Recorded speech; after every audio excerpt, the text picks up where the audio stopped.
Şimdi küffarın şer meydanını koç yiğide er meydanı etme vaktidir. Kendini düşünen insan kimsesiz insandır. Ona yardım edecek tek bir başıbozuk Türkmen Bey'i kalmazsa ortada sorun da kalmaz.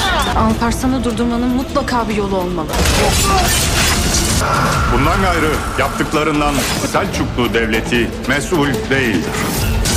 Kurtlukta töre bir sancağın altında birlenmektir. Ulu Allah ülkümüzü kavi kılsın.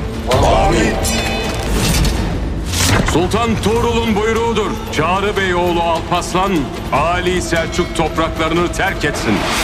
Anamın mezarı üzerine andolsun ki yolumdan dönmeyeceğim. Selçuklu sensin Alparslan.